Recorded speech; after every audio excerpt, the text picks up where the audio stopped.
Hello everyone and a very very very good morning to all of you. तो कैसे हैं सभी लोग? बढ़िया, बहुत अच्छे, एक्साइटेड आज के सेशन के लिए।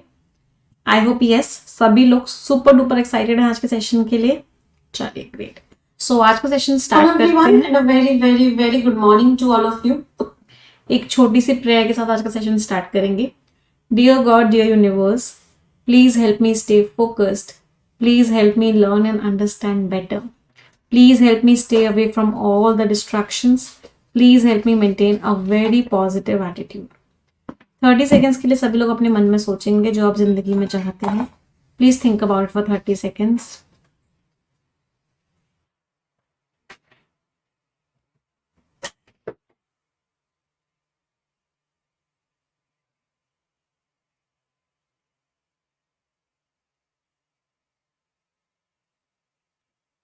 Repeat this line with me.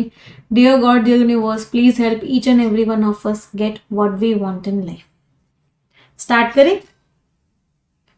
तो आज का सेशन बहुत इंपॉर्टेंट सेशन है। क्यों? क्योंकि हम बहुत ही ज्यादा इंपॉर्टेंट टॉपिक्स कॉन्सेप्ट्स पढ़ने वाले हैं।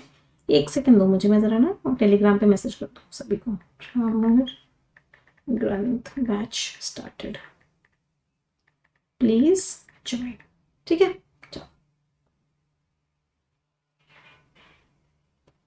चलिए स्टार्ट करें। तो एक बच्चे का डाउट आ रहा है मैम नोट्स बनाने हैं क्या? बिल्कुल बनाने हैं नोट्स बेटा, ग्रामर के नोट्स तो बनाने ही बनाने हैं, बहुत हेल्प करते हैं लास्ट मोमेंट रिविजन पे। तो आइए एक एक करके सारे के सारे कॉन्सेप्ट्स को सीखते हैं, एक एक करके सारे के सारे कॉन्सेप्ट्स को पढ़ते हैं। तो पिछली क्लास में एडजेक्टिव की हमने पॉजिटिव डिग्री और कंपैरेटिव डिग्री पढ़ी थी, याद है सभी को? आज हम स्टार्ट करने जा रहे हैं सुपरलेटिव डिग्री के साथ। सुपरलेटिव डिग्री क्या होती है? सब में सबसे अच्छा। तो सबसे पहले तो सुपरलेटिव डिग्री को हम कब यूज करते हैं? सुपरलेटिव डिग्री को हम यूज करते हैं मोर देन 2 के लिए। अगर 2 है तो कंपैरेटिव डिग्री यूज करोगे, अदरवाइज कौन सी डिग्री यूज करोगे? Superlative degree. इसमें जो आर्टिकल लगता है वो कौन सा लगता है? द लगता है। तो शी इज द बेस्ट,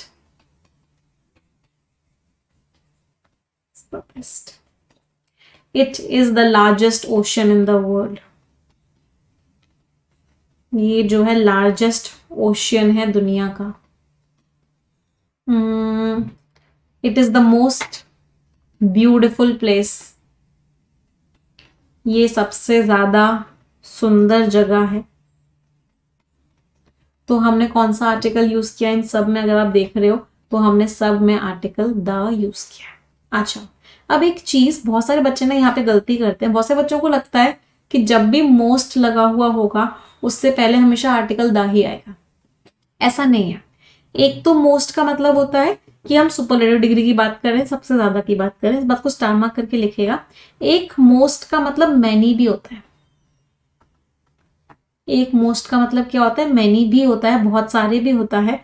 तो उस केस में कंपलसरी नहीं होता है कि अब मोस्ट से पहले द, उस केस में मोस्ट बिना द के आ सकता है। अच्छा, अब कुछ इंपॉर्टेंट कॉन्सेप्ट। अभी हमने तीनों डिग्रीज पढ़ी, हमने पॉजिटिव डिग्री पढ़ी, हमने कंपैरेटिव डिग्री पढ़ी, हमने सुपरलेटिव डिग्री पढ़ी। अब कुछ इंपॉर्टेंट क्वेश्चंस जो बहुत बार एग्जामिनेशंस में आते हैं। मैंने एक सेंटेंस लिखा, ध्यान से देखना। Gold is superior than all metals. इस सेंटेंस में मैंने 2 गलतियां करी है। कोई मुझे बता सकते हो मैंने इस सेंटेंस में 2 गलतियां कौन कौन सी करी है? पहली गलती मैंने इस सेंटेंस में की है जो हमने पिछली क्लास में कॉन्सेप्ट पढ़ा था कि जिस भी सेंटेंस के लास्ट में IOR आता है तो उसके साथ हम जो प्रेपोजिशन लगाते हैं वो देन नहीं होता, वो क्या होता है? टू होता है। गोल्ड जो है सुपीरियर है सारे मेटल्स से। अब इस सेंटेंस में एक और गलती है। एक और गलती क्या है? यहां पे आप गोल्ड का कंपैरिजन कर रहे हो और यहां पे आपके ऑल मेटल्स हैं। ध्यान से समझना इस कॉन्सेप्ट को। तो गोल्ड का कंपैरिजन आप ऑल मेटल्स के साथ कर रहे हो कि गोल्ड जो है सारे मेटल से सुपीरियर है। अब एक प्रॉब्लम क्या आई? एक प्रॉब्लम इसमें ये आई कि इस ऑल मेटल्स के अंदर गोल्ड भी आ गया, ऑल मेटल्स के अंदर गोल्ड भी आ गया। तो एक पॉइंट ऑफ टाइम पे जाके आप ये कह रहे हो कि गोल्ड जो है सुपीरियर है गोल्ड से। क्या ये सही है? नहीं सही है। तो हमें क्या करना होगा, जब भी हम कंपैरिजन करें तो दो एक ही सेम चीज का कंपैरिजन तो नहीं हो सकता। गोल्ड का कंपैरिजन गोल्ड के साथ तो नहीं कर सकते। तो हमें यहां से गोल्ड को हटाना पड़ेगा, तभी जाके सेंटेंस सही होगा।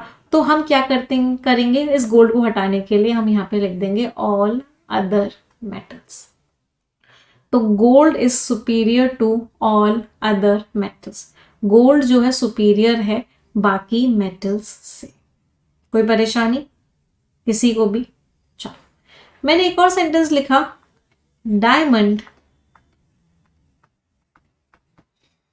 Is the hardest of all elements. जितने भी एलिमेंट्स हैं उसमें डायमंड जो है हार्डेस्ट है। बताओ क्या इस सेंटेंस में कोई गलती है? Diamond is the hardest of all elements. तो जितने भी एलिमेंट्स हैं, जितने भी एलिमेंट्स हैं इस दुनिया में, उन सब में डायमंड कौन सा है? इन सब में से डायमंड क्या है? डायमंड हार्डेस्ट है। तो हमेशा याद रखना, ये वाला जो कॉन्सेप्ट है कि आपको अदर मेटल लगाना है, वो सिर्फ कंपैरिजन के टाइम पे लगाना है। बहुत सारे बच्चे कंफ्यूज हो जाते हैं और वो सुपरलेटिव डिग्री के केस में भी अदर लगा देते हैं। वो सुपरलेटिव डिग्री के केस में भी अदर लगा देते हैं, बट बेटा सुपरलेटिव डिग्री के केस में अदर नहीं लगता, क्योंकि इसका मतलब होता है सारे एलिमेंट्स में, जिसमें डायमंड खुद भी आता है, सारे एलिमेंट्स में डायमंड हार्डेस्ट है। तो अगर यहाँ पे अदर लिखा हुआ होता तो वो क्या होता? वो गलत होता। क्या ये बात समझ में आई सभी को?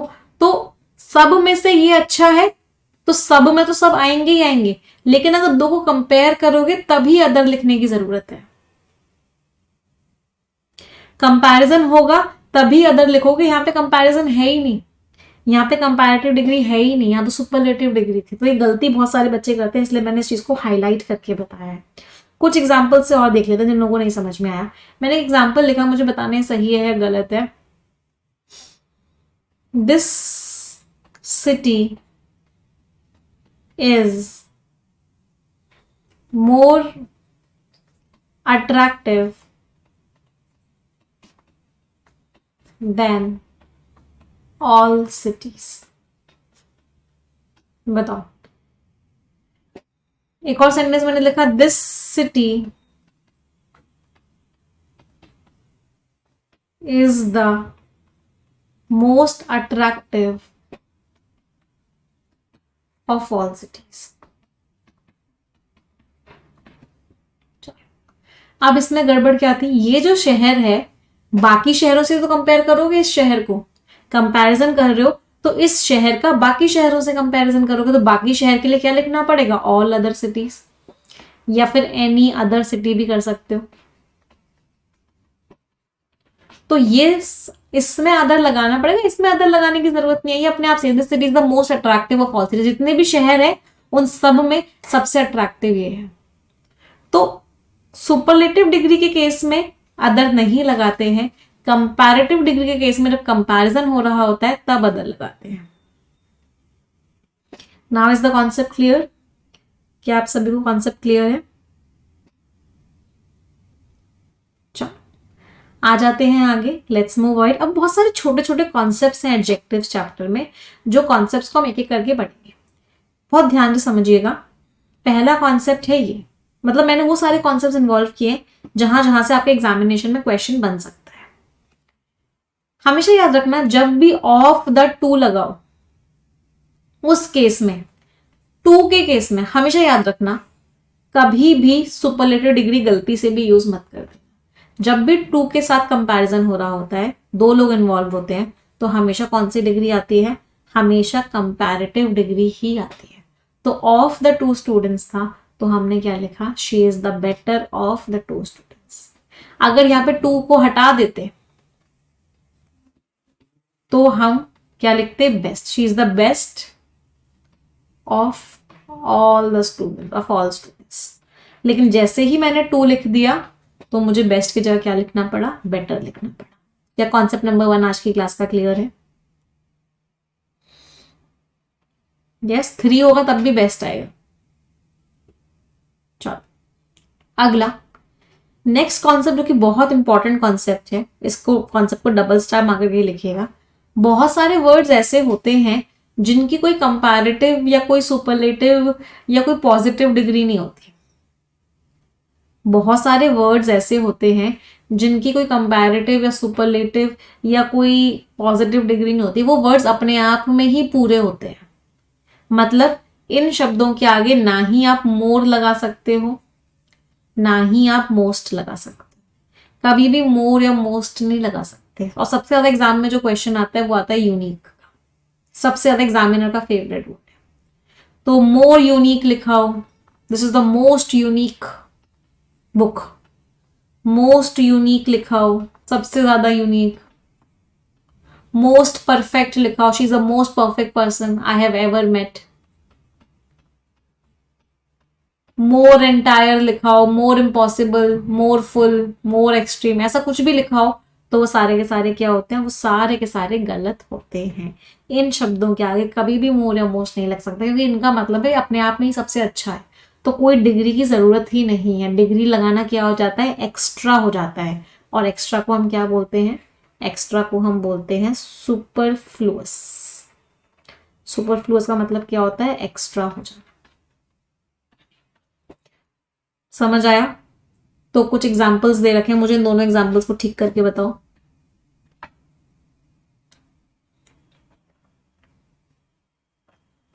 Finding the most ideal solution prove to be challenging.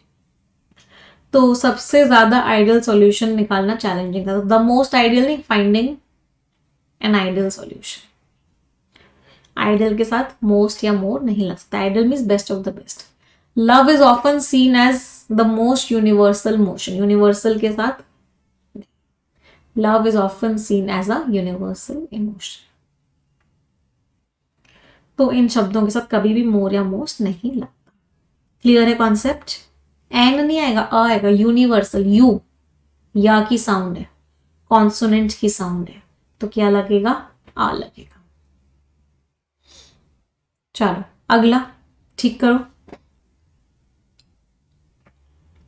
Uh digital copy is often more preferable, नहीं प्रेफरेबल, और प्रेफर और प्रेफरेबल दोनों के साथ क्या लगाते हैं, प्रेफर और प्रेफरेबल दोनों के साथ क्या लगाते हैं, टी और टू प्रेपोजिशन लगाते हैं। तो digital copy is often preferable to a printed document for easy sharing. Printed document से ज्यादा अच्छी क्या होती है, डिजिटल कॉपी रहती है। समझ आ रहे हैं कॉन्सेप्ट्स सभी को? चलो अगले कॉन्सेप्ट पे आते हैं। अगला कॉन्सेप्ट भी बहुत बार एग्जामिनेशन में आता है, कंपैरेटिवली, रिलेटिवली और प्रेफरेबली। कंपैरेटिवली मीन्स मैं कंपैरिजन कर रही हूँ, रिलेटिवली ये उससे रिलेटिवली गुड है, तो रिलेटिवली में भी कंपैरिजन, और प्रेफरेबली भी मैं इन दोनों में इसको पसंद करूंगी। तो इन तीनों में ऑलरेडी क्या होता है, कंपैरिजन होता है।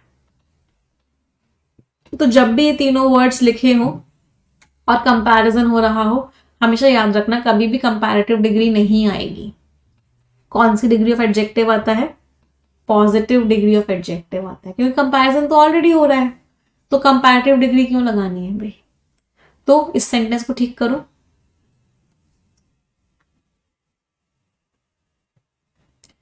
इम्प्रूव्ड एफिशिएंसी के साथ और कॉस्ट इफेक्टिवनेस के साथ, मतलब सस्ता भी हो गया, अच्छा भी हो गया। तो जो नया मैन्युफैक्चरिंग प्रोसेस कंपैरेटिवली लिखा हुआ है तो बेटर नहीं आएगा, कंपैरेटिवली गुड। रिलेटिवली लिखा होता तो भी क्या आता, गुड। प्रेफरेबली लिखा होता तो भी गुड। फास्ट आता, फास्टर फास्टेस्ट नहीं आ सकता था। स्लो आता, स्लोअर स्लोएस्ट नहीं आ सकता था। ईजी आता, ईजियर ईजीएस्ट नहीं आ सकता। तो इन तीनों वर्ड्स के साथ हमेशा पॉजिटिव डिग्री ऑफ एडजेक्टिव आता है। याद रखने की टेंशन मत लो। जो बच्चे कह रहे हैं मैम याद कैसे होगा, याद रखने की टेंशन ही मत लो। क्यों? क्योंकि परफेक्शन 3.0 में मैं आप लोगों को चैप्टर वाइज एरर रिडक्शन के क्वेश्चंस करवाने वाली हूँ। तो परफेक्शन 3.0 में हम सभी लोग चैप्टर वाइज एरर रिडक्शन के क्वेश्चंस करेंगे। एक एक कॉन्सेप्ट के इतने इतने क्वेश्चंस कर लेंगे कि ऑटोमेटिकली सब याद हो जाएगा। तो याद रखने की टेंशन मत लो, बस समझते हुए चलो, क्योंकि समझना बहुत जरूरी होता है।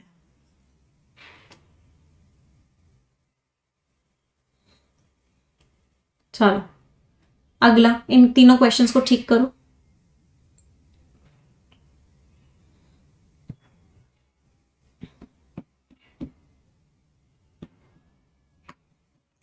तीन क्वेश्चंस दिए हुए हैं, tell me the right answers.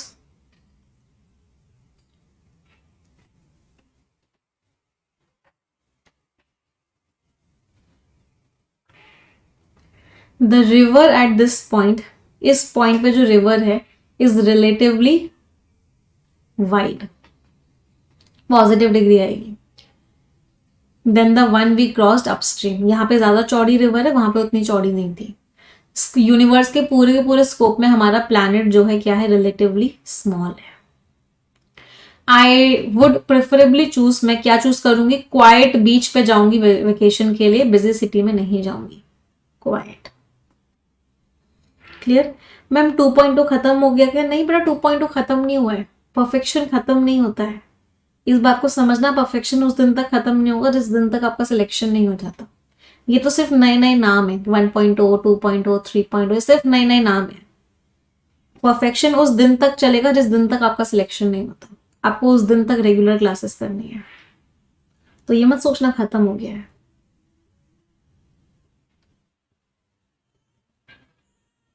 चलो अगले कॉन्सेप्ट पे आते हैं। Next concept is what, use of too. TOO बहुत इंपॉर्टेंट एडजेक्टिव होता है।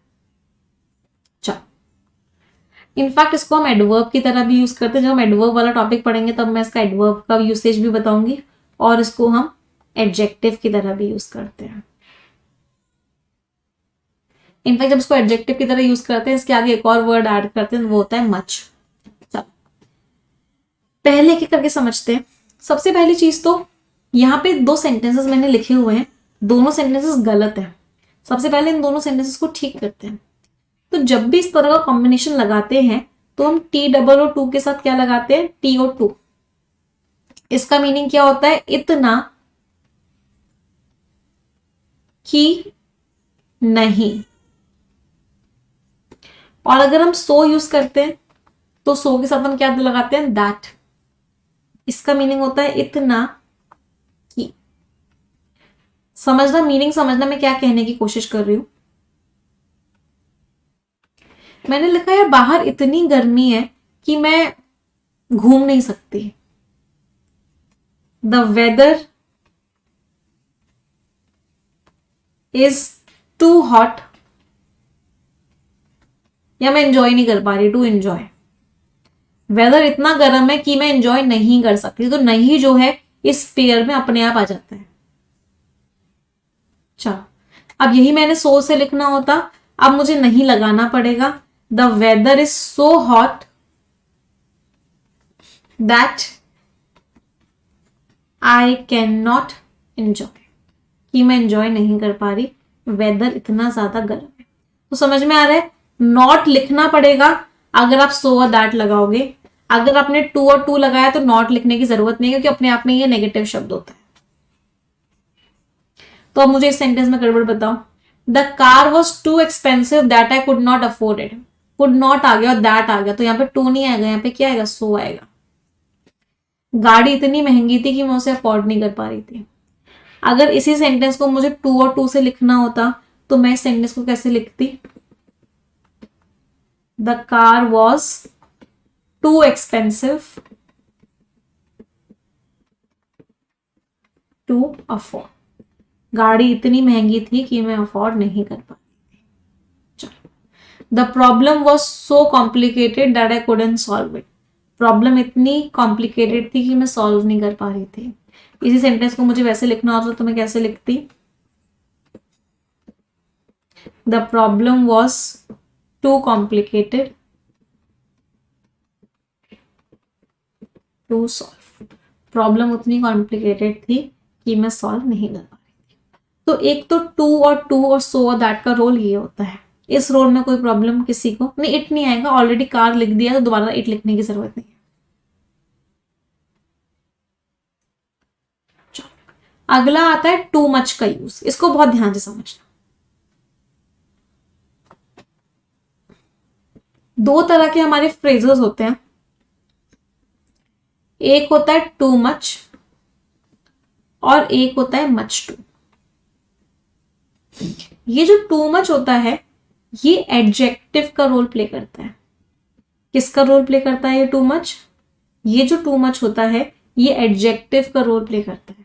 इसका मतलब ये नाउन से पहले आता है।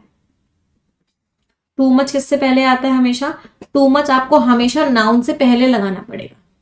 तो मैंने बोला कि यार क्लास में बहुत आवाज हो रही है, तो नॉइज क्या था? नाउन था। क्लास में क्या हो रही है? आवाज हो रही है। नॉइज क्या था? नाउन था। तो नाउन से पहले जो वर्ड लगा है वो क्या हुआ? Adjective.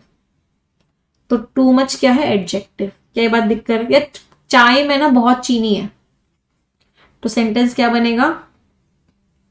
There is too much sugar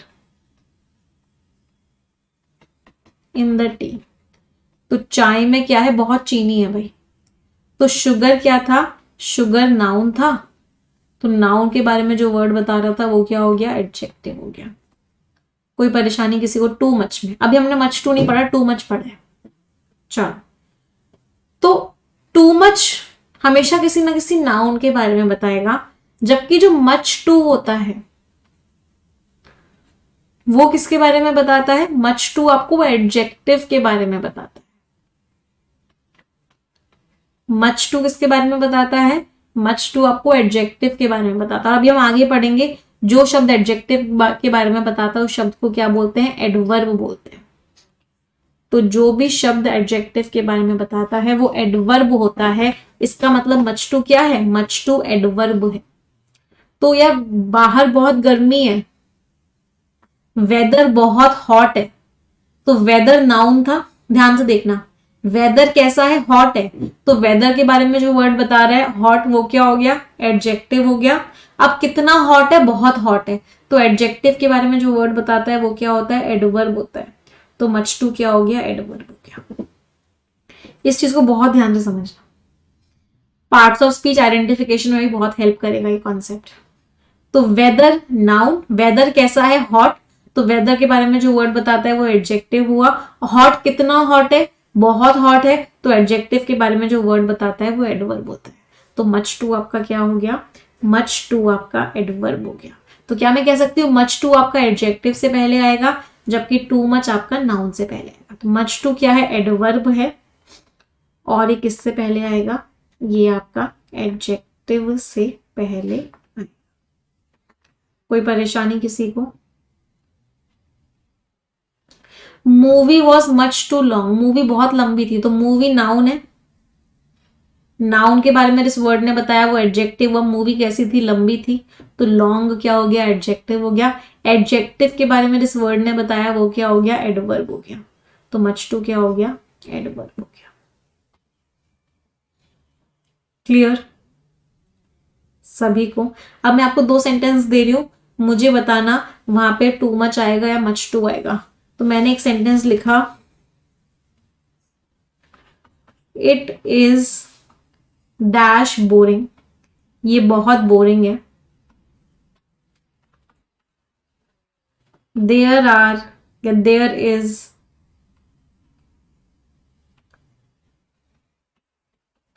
dash space. बहुत जगह है भाई, बहुत जगह है। तो चलो देखते हैं। बोरिंग क्या है? एडजेक्टिव है। एडजेक्टिव के बारे में जो वर्ड बताता है वो एडवर्ब होता है। तो यहाँ पे क्या आएगा? It is much too boring, भाई बहुत बोरिंग है। स्पेस क्या है? नाउन है, जगह है। नाउन के बारे में जो वर्ड बताता है वो एडजेक्टिव होता है। तो यहाँ पे क्या आएगा? Too much space. तो it is much too boring, there is too much space. कितने लोगों का ठीक निकला?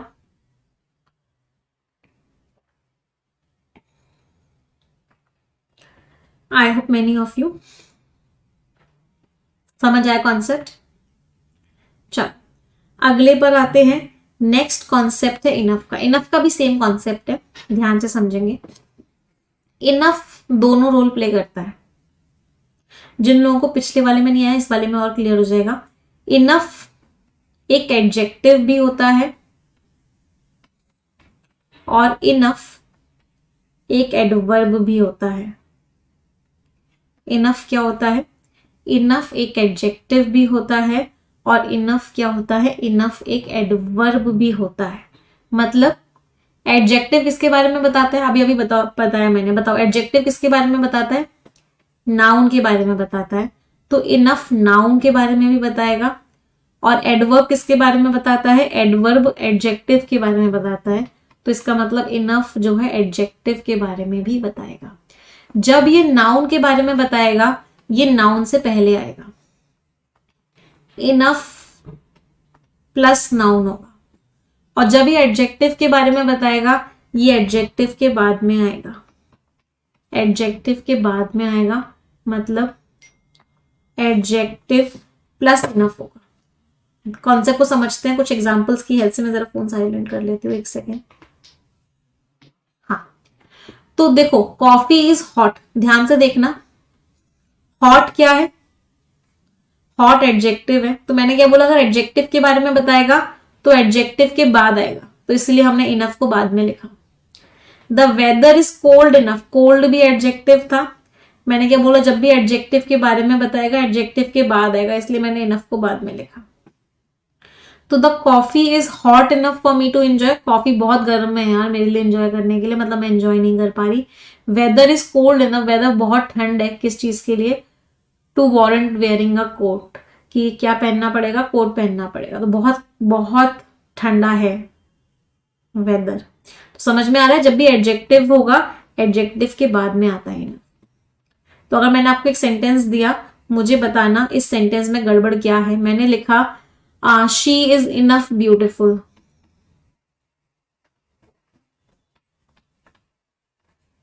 तो क्या ये सेंटेंस सही है, और आगे चलो कुछ सेंटेंस लिखा हुआ होगा। तो इनफ ब्यूटीफुल नहीं होगा, क्यों, क्योंकि ब्यूटीफुल एडजेक्टिव है, एडजेक्टिव के बाद आता है इनफ। तो शी इज ब्यूटीफुल इनफ। चलो, अब अगर नाउन होगा तो नाउन से पहले आएगा इनफ। अगर नाउन होगा तो नाउन से पहले आएगा, I don't have enough time to complete the project, मेरे पास बहुत टाइम नहीं है प्रोजेक्ट को कंप्लीट करने के लिए।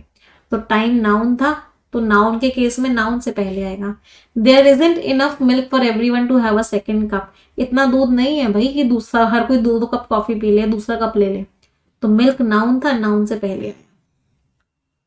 कोई परेशानी किसी को, तो नाउन होगा तो नाउन से पहले आएगा, एडजेक्टिव होगा तो एडजेक्टिव के बाद आएगा। इनफ का पार्ट ऑफ स्पीच खुद क्या होगा, जब नाउन से पहले आएगा इनफ एडजेक्टिव होगा, और जब एडजेक्टिव के बाद आएगा तो इनफ एडवर्ब होगा। Is the concept clear everyone? Yes और नो माय चैंपियंस? समझते हुए चलना, यहां नहीं समझ आ रहा तो जब क्वेश्चंस करूंगी तो और क्लियर होते जाएंगे कॉन्सेप्ट्स। चलो अगले कॉन्सेप्ट पे आते हैं एडजेक्टिव्स के। तो नेक्स्ट कॉन्सेप्ट क्या कहता है, जब भी दो एडजेक्टिव्स को हम एंड से यूज करते हैं, जब भी दो एडजेक्टिव्स को हम किससे यूज करते हैं, एंड से यूज करते हैं, तो हम क्या करते हैं, सेम डिग्री को यूज करते हैं। तो we always use the same one. तो the cat is quicker and agile, बताओ इसमें गलती क्या है? His explanation was clear and more concise. It was the cold and windiest day of the year. तीनों में कुछ कुछ गलती है, ठीक करो, जल्दी से ठीक करो। तो when two objectives are joined using and, the degree of company, the same degree use होनी चाहिए, same degree of comparison should be used with both. तो दोनों के साथ सेम डिग्री आनी चाहिए। तो क्या कर दो, सो क्विक एंड एजाइल कर दो, सही हो जाएगा। एजाइल का मीनिंग होता है फ्लेक्सिबल, तो कैट जो है बहुत फ्लेक्सिबल थी। क्लियर एंड मोर कंसाइज है तो उसको क्लियरर कर दो, क्लियरर एंड मोर कंसाइज, तो ये भी कंपैरेटिव डिग्री हो गई, ये भी कंपैरेटिव डिग्री हो गई। ज्यादा क्लियर है, ज्यादा कंसाइज है, ज्यादा एक्यूरेट, बिल्कुल टू द पॉइंट है। विंडीएस्ट लिखा हुआ है तो कोल्डेस्ट कर दो, तो it was the coldest and windiest day of the year. तो डिग्री कोई भी यूज करो, बट दोनों के साथ सेम डिग्री यूज करो। अगर इसके साथ पॉजिटिव करो तो इसके साथ भी पॉजिटिव करो, इसके साथ कंपैरेटिव करो तो इसके साथ भी कंपैरेटिव करो, इसके साथ सुपरलेटिव कर रहे हो तो इसके साथ भी सुपरलेटिव ही करो। ये कॉन्सेप्ट क्लियर है, इजी सा कॉन्सेप्ट है। चलो अगला, एक बहुत इंपॉर्टेंट कॉन्सेप्ट जिसमें बहुत सारे क्वेश्चंस आते हैं। इनफैक्ट वैसे प्रेपोजिशन का कॉन्सेप्ट है, बट यहाँ पे मैं आपको इसलिए बता रही हूँ क्योंकि आपको अभी मैं क्वेश्चन जब करवाऊंगी तो उसमें कॉन्सेप्ट यूज होगा। हमेशा याद रखना, हर शब्द के साथ अलग अलग अगर प्रपोजिशन आता है तो हमेशा उस अलग अलग प्रपोजिशन को लिखना पड़ता है। मैंने आपको यहाँ पे 3 सेंटेंसेस दिए हैं, मुझे उन सेंटेंसेस में एरर बताने की कोशिश करो। पहले आप बताओ, फिर मैं कर सकती हूँ। मैम कंसाइज नहीं कर सकते हो, बिल्कुल क्लियर एंड कंसाइज कर दो, सही है। दोनों में बस सेम डिग्री कर दो। कोल्ड एंड विंड नहीं कर सकते, क्यों? क्योंकि यहाँ पे आर्टिकल दा लगा हुआ था। आर्टिकल दा सुपरलेटिव डिग्री में आता है, तो आपको विंडीएस्ट है तो कोल्डेस्ट करना पड़ेगा। हर एक सेंटेंस में कुछ ना कुछ एरर है।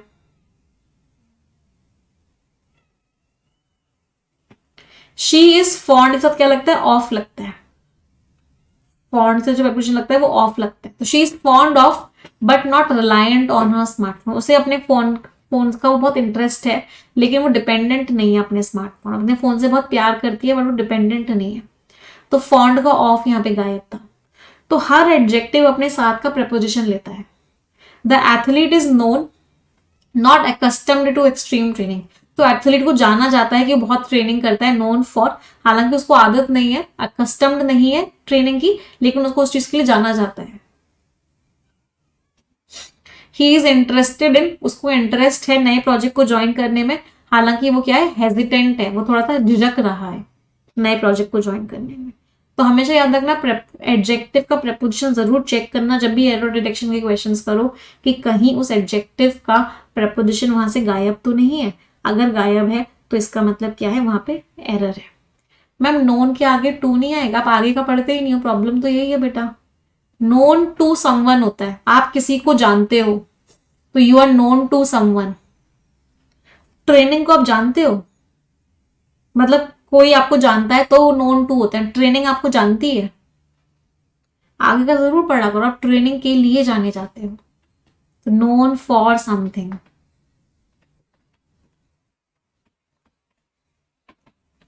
किसी चीज के लिए जाने जाते हो तो नोन टू समवन और समथिंग। यहाँ पे कोई इंसान की बात हो रही होती तो टू आ जाता, यहाँ पे किसी चीज की बात हो रही है तो फॉर लगाओगे। क्लियर?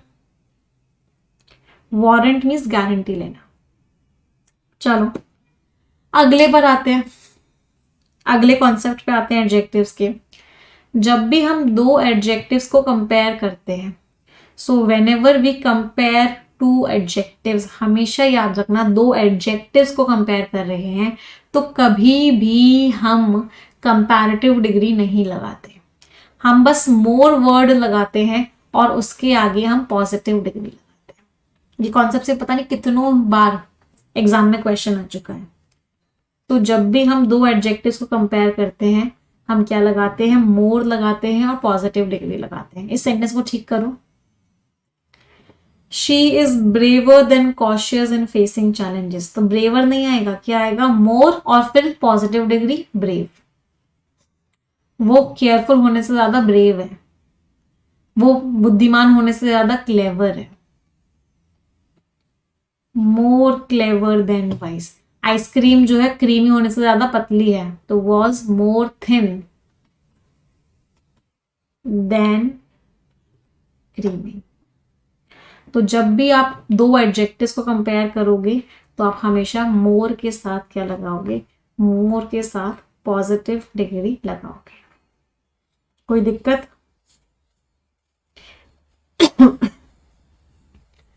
आगे बढ़ते हैं। जब हम कंपैरिजन कर रहे होते हैं तो हमें क्या करना होता है? यहां पे भी तो बहुत लोग गलती करते हैं, ध्यान से देखना। आप कंपैरिजन कर रहे हो तो दो लोगों का कंपैरिजन कर रहे हो, डिग्रीज अलग अलग यूज कर लो, बट साथ में क्या करो? उन डिग्रीज का वर्ड जरूर यूज करो। क्या कहने की कोशिश कर रही हूं, ध्यान से समझना। She is more diligent than her brother, वो अपने ब्रदर से ज्यादा मेहनती है, तो इस मोर का देन तो लग गया, but he is not as much. लेकिन इस एज का दूसरा वाला एज नहीं है। आप देख रहे हो, मोर का देन तो लग गया लेकिन इस एज का दूसरा वाला एज नहीं लगा, तो इसका मतलब यहां पे क्या गड़बड़ है? But he is not as much as she, he is not as much as her. But वो उतना डिलीजेंट नहीं है जितनी की वो है। अब यहाँ पे शी आएगा या हर आएगा? He is not as diligent as, नहीं, यहाँ पे क्या आएगा, सेंटेंस को ठीक कैसे करेंगे, he is not as diligent, her नहीं आएगा, एज शी, बट वो उतना नहीं है जितनी वो है। कोई परेशानी? चलो अब इस सेंटेंस को ध्यान से देखो, क्या मैं कह सकती हूँ सेंटेंस सुपरफ्लुअस है? क्या मैं कह सकती हूं कि ये जो सेंटेंस है सुपरफ्लुअस है? क्यों? जो इस लाइन का मतलब है वही इस लाइन का भी मतलब है। वो अपने भाई से ज्यादा मेहनती है, तो इसका मतलब भी है कि वो उतना मेहनती नहीं है जितनी वो है। इसमें लिखा हुआ है कि वो अपने भाई से ज्यादा मेहनती है, तो इसमें भी वही लिखा हुआ है कि उसका भाई उतना मेहनती नहीं है जितनी वो है। तो ये दोनों लाइन का सेम मीनिंग है, तो हम इस लाइन को हटा भी सकते हैं। ये सेंटेंस सिर्फ यही खत्म हो जाएगा, she is more diligent than her brother. इसमें बताओ, she is as dramatic as, दूसरा वाला एज गायब था, वो उतनी ड्रामेबाज है, ज्यादा नहीं है तो उतनी तो है, वो ज्यादा ड्रामेबाज नहीं है तो उतनी तो ड्रामेबाज है ही है, तो दूसरा वाला एज गायब। तो जब भी आप कंपैरिजन करो हमेशा दो, ये इसका नहीं है तो इसका कॉन्सेप्ट क्या कह सकते हैं, किसका कॉन्सेप्ट है, हमेशा जो वर्ड्स एसोसिएटेड होते हैं डिग्रीज के साथ उन वर्ड्स को ओमिट मत करो, उन वर्ड्स को हमेशा कंप्लीट करो। तो आपको बहुत बार एग्जामिनेशन में ऐसा मिलेगा कि वहां पे दूसरा वाला एज गायब मिलेगा। ये मैंने हाईलाइट करके क्यों लिखा है यहाँ पे, मैंने हाईलाइट करके इसलिए लिखा है क्योंकि एग्जाम में बहुत बार क्वेश्चन आ चुका है जहां पे दूसरा वाला एज आपको गायब मिलता है, तो आपको दूसरा वाला एज लगाना होता है। कोई दिक्कत? अभी मैं आपको ना सारे प्रीवियस ईयर क्वेश्चंस भी करवाऊंगी, जो मैंने आपको बोला है ना कि हम टॉपिक वाइज क्वेश्चंस करेंगे परफेक्शन 3.0 में, उसमें वही है कि हम प्रीवियस ईयर के क्वेश्चंस ही करने वाले हैं टॉपिक वाइज। तो आप देखोगे कि ये सारे कॉन्सेप्ट्स कितने ज्यादा एग्जामिनर के फेवरेट हैं। इसमें रिपीट करने वाली कोई चीज नहीं है, बस ये है कि अगर जब भी ये पॉजिटिव डिग्री थी तो पॉजिटिव डिग्री में दोनों एज को लगाना जरूरी था, ऐसा नहीं कि एक एज से आपने काम चला लिया। चलो अगला, नेक्स्ट कॉन्सेप्ट क्या है, तो जब भी आपको हाफ, ट्वाइस, थ्राइस, टाइम्स, जब भी ऐसा कुछ भी लिखा हुआ मिलता है आप हमेशा याद याद करो, रखो कि वहां पे आप हमेशा पॉजिटिव डिग्री लगाते हो। क्यों पॉजिटिव डिग्री लगाते हो? क्योंकि कंपैरिजन तो इनमें ऑलरेडी हो रहा है, कंपैरिजन तो इनमें ऑलरेडी हो रहा है। तो जब भी आपको ये वर्ड्स लिखे हुए मिलते हैं हमेशा कौन सी डिग्री लगाई जाती है, हमेशा एडजेक्टिव की पॉजिटिव डिग्री लगाई जाती है। तो शी इज हाफ टॉलर नहीं, she is half tall. The car moves twice fast, the recipe requires thrice more sugar नहीं, द रेसिपी रिक्वायर्स थ्राइस, अब इसको कैसे करेंगे, थ्राइस मोर शुगर, सेंटेंस ही गलत है। The recipe requires 3 times of sugar, तो रेसिपी को क्या चाहिए, 3 गुना शुगर चाहिए। तो हमेशा याद रखो, हमेशा क्या लगाओगे, पॉजिटिव डिग्री लगाओगे, कभी भी कंपैरेटिव या सुपरलेटिव डिग्री नहीं लगाओगे। कोई परेशानी? ये तीनों ही सेंटेंस गलत है, तीनों इस तरीके से सही हो।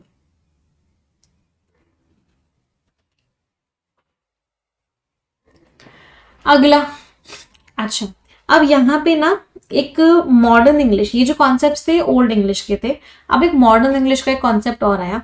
मॉडर्न इंग्लिश का कॉन्सेप्ट क्या आया कि जब भी टाइम्स लिखा होता है ना, तो पुरानी इंग्लिश में कॉन्सेप्ट था कि टाइम्स के साथ सिर्फ पॉजिटिव डिग्री लग रही थी। उसके बाद इंग्लिश में थोड़ा सा चेंज आया, मॉडर्न इंग्लिश में क्या आया कि टाइम्स के साथ कंपैरेटिव डिग्री भी यूज होना स्टार्ट हो। अब हम एग्जाम में क्या करेंगे, एग्जामिनेशन में आप क्या करोगे, एग्जामिनेशन में पॉजिटिव डिग्री कंपैरेटिव डिग्री दोनों को सही मानोगे अगर टाइम्स लिखा हो तो। He completed the task 3 times faster than expected भी सही है, he completed the task 3 times as fast as him भी सही है। तो मॉडर्न इंग्लिश में टाइम्स के साथ कंपैरेटिव डिग्री भी यूज होना स्टार्ट हो गया। कोई परेशानी? अच्छा यहाँ पे एक और मिस्टेक है, इसको भी ठीक कर लो। एज फास्ट एज हिम नहीं आएगा, एज फास्ट एज क्या आएगा, ही आएगा।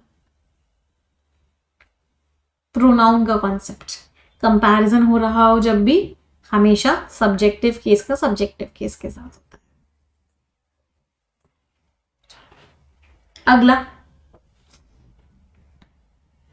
अगला कॉन्सेप्ट क्या है कि इक्वली और एज साथ में कभी भी नहीं आ सकते। वैसे पता है सारे कॉन्सेप्ट्स मैं आपको बता रही हूँ क्योंकि एग्जाम में ऐसे क्वेश्चंस आए, आप लोगों को याद रहे। अदरवाइज बहुत सारे कॉन्सेप्ट्स में ना कॉमन सेंस है। इक्वली का मतलब क्या होता है, इक्वली का मतलब ही होता है कि दोनों सेम है। ये मैं आपको कॉन्सेप्ट इसलिए बता रही हूँ क्योंकि एग्जामिनेशन में क्वेश्चंस आते हैं, अदरवाइज सारे कॉमन सेंस वाले कॉन्सेप्ट्स हैं। इक्वली का मतलब क्या होता है, इक्वली का मतलब होता है दोनों सेम है। तो क्या इक्वली और एज कभी साथ में आ सकता है, नहीं आ सकता। तो इक्वली और एज कभी भी साथ में लिखा हो तो उसको आपको हटाना पड़ेगा। तो she is equally as talented as her sister, गलत है। She is as talented as her sister. Both candidates are equally qualified for the job, ये सही है क्योंकि इसमें सिर्फ इक्वली है। तो या तो सिर्फ इक्वली लिखो या फिर एज लिखो। इन दोनों को कभी भी साथ में नहीं लगा सकते क्योंकि दोनों का मीनिंग बिल्कुल सेम है। डबल डबल चीजें क्यों लिखनी है। क्लियर। चलो अगले कॉन्सेप्ट पे आते हैं। कुछ हमारे एडजेक्टिव्स ऐसे होते हैं जिनको हम नाउन से पहले नहीं लगा सकते। आपने क्या पढ़ा था, एडजेक्टिव को दो तरीके से यूज किया जाता है। एक एडजेक्टिव होते हैं जो नाउन के बाद आते हैं और एक एडजेक्टिव को यूज करने का तरीका होता है जो हम नाउन से पहले लगाते हैं। याद आ रहे हैं दोनों तरीके। एक तो था the room is empty, room खाली है, तो इस एम्प्टी को हमने नाउन के बाद लगाया था। एक मैंने बोला रेड बॉल, तो इस रेड को मैंने बॉल से पहले लगाया। तो एडजेक्टिव को दो तरीके से यूज करते हैं, या तो नाउन के बाद लगाओ या फिर नाउन से पहले लगाओ। अब कुछ एडजेक्टिव्स इनमें से ऐसे होते हैं जो कभी भी नाउन से पहले नहीं लग सकते।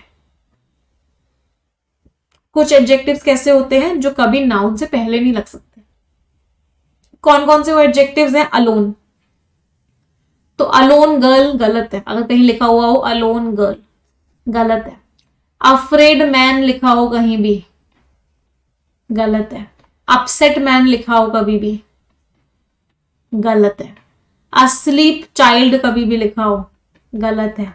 अलाइक पर्सन कभी भी लिखा हो गलत है। इल पर्सन कभी भी लिखा हो गलत है। मतलब ये सारे एडजेक्टिव्स ऐसे हैं जिनके आगे आप कभी भी नाउन नहीं लगा सकते। कभी सुना अलोन गर्ल, अस्लीप चाइल्ड, नहीं, ये सिर्फ और सिर्फ नाउन के बाद ही आ सकते हैं। नाउन आएगा, उसके बाद वर्ब आएगी और उसके बाद ये एडजेक्टिव्स आएंगे। रटने की जरूरत नहीं है, रीडिंग से अपने आप समझ में आ जाएगा। तो she felt alone in the vast wilderness, इतने घने जंगल में वो उसने अकेले फील किया। बच्चे को डर लगा डार्क से, एक्सीडेंट के बाद वो अपसेट था। थके हुए बच्चे सो गए थे। दोनों भाई बहन, ये दोनों भाई एक जैसे लगते हैं, हालांकि उनमें एज डिफरेंस है। तो हमेशा ये नाउन के बाद वर्ब और वर्ब के बाद आएंगे, नाउन के बाद वर्ब, वर्ब के बाद आएंगे, प्रोनाउन के बाद वर्ब, वर्ब के बाद आएंगे, नाउन के बाद वर्ब, वर्ब के बाद आएंगे, नाउन के बाद वर्ब, वर्ब के बाद आएंगे।